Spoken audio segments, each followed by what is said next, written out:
আসসালামু আলাইকুম প্রিয় দর্শক, welcome to my YouTube channel. প্রিয় দর্শক, এখন যে মেডিসিন নিয়ে কথা বলছি এই মেডিসিনের নাম পাপা ক্যাপসুল। 250 মিলিগ্রাম এবং সিরাপ আকারে সর্বত্র পাওয়া যায়। প্রিয় দর্শক, এর জেনেরিক কারিকা পাপা লিপ এক্সট্রাক্ট হতে এটি উৎপাদিত করা হয়েছে। এই পাপা ঔষধটি বাজারজাত করেছে দি ইবনে সিনা ইন্ডাস্ট্রিজ লিমিটেড। প্রিয় দর্শক, এই ঔষধটি কোন কোন রোগের ক্ষেত্রে প্রেসক্রিপশন করা হয়ে থাকে বা সেবন করা হয়ে থাকে? এটি থ্রম্বোসাইটোপেনিয়া বা প্লাটিলেটের সংখ্যা কমে গেলে, এই প্লাটিলেটের সংখ্যা সাধারণত কমে যায় যার ডেঙ্গু জ্বর হয় এবং এই ডেঙ্গু জ্বর মশা হতে হয়ে থাকে। প্রিয় দর্শক, এবং কেমোথেরাপি হতেও প্লাটিলেট কমে যেতে পারে।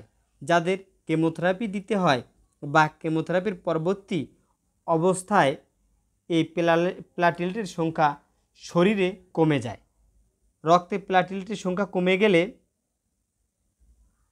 অনেকাংশে রোগীকে বাঁচানো সম্ভবপর হয় না সঠিক সময়ে সঠিক চিকিৎসা না পেলে। এছাড়াও এই পাপা ঔষধটি আমাদের খাবারে রুচি বাড়ায়। যাদের রুচি একেবারেই নাই তাদের রুচি বাড়ানোর জন্য অত্যন্ত উপকারী এই ঔষধটি। হজমে সহায়তা করে এবং কোষ্ঠকাঠিন্য দূর করে। যাদের কোষ্ঠকাঠিন্য রয়েছে, পাকস্থলী ও কোলনের প্রদাহ যাদের রয়েছে, যকৃত পরিষ্কার করে বা লিভারকে পরিষ্কার এবং সুস্বাস্থ্যময় করে তোলে। রোগ প্রতিরোধ ক্ষমতা বাড়ায়। ব্রণ যাদের রয়েছে সে ব্রণ সমস্যাকে দূর করে, ভালো করে তোলে। সুস্থ ও সুন্দর ত্বক নিশ্চিত করে এবং মহিলাদের মাসিকের ব্যথা ভালো করে থাকে এই ঔষধটি সেবন করার ফলে।